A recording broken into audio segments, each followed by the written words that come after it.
আসসালামু আলাইকুম। আজকে দুইটা টপিক নিয়ে কথা একটু বলবো। কথাগুলো হইতেছে, এক হচ্ছে ওই যে মিজানের ভাতের হোটেল, আর হচ্ছে ওই যে আপা ওই যে কেক বানায় আর বাই বিক্রি করে। তো আর কি এই দুইটা বিষয় নিয়ে কথা বলি একটু। বিষয়টা হচ্ছে মিজান ভাইয়ের ভাতের হোটেলের প্রথমে আসি। মিজান ভাইয়ের ভাতের হোটেল মাশাল্লাহ ঠিক আছে, ভালো চলতেছে, মানুষজন রুচি নিয়ে খাইতেছে, সবই ঠিক আছে। বাজেট করতো 100 টাকা না?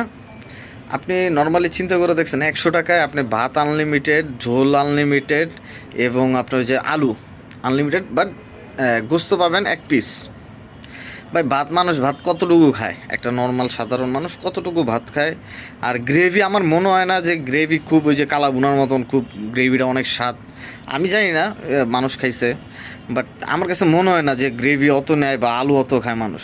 তো এক টুকরা গরু গোশতে বাদ দিয়ে 100 টাকা আপনি এমনি বাইরে খান না ভাই, আপনি ওই ভর্তাতে খান, তৃপ্তি সহকারে খাইতে পারবেন। এক টুকরা গোস্ত খাওয়ার জন্য আপনি 100 টাকা খরচ করে এই সিরিয়াল টোকেন টোকেন আবি যাবি, এই মিডিয়া টিডিয়া, এই ব্লগার এত দেখলাম সিরিয়াল এত কিছু মেনটেন করার কী আছে ভাই? মানে আমার বাঙালির সেন্সে আসে না যে একটা জিনিস ভাইরাল হয়ে গেছে, ঠিক আছে ভাইরাল হইতেই পারে ভাই, ভালো সার্ভিস দিতেছে, ভাইরাল হয়েছে, তো এখন আহামরি কী হইলো এই জায়গায়? আবার এই যে মিজান ভাইয়ের ভাতের হোটেলটা একটা সাইডে রাখি, এখন আসলে যে আমাদের কেক আপার বিষয়। তো কেক আপা মাসাল্লাহ ভালোই কেক টেক বানায়, এরাও দেখতেছি মোটামুটি সব ব্লগার গিয়ে একদম পুরো একাকার অবস্থা, সাংবাদিক।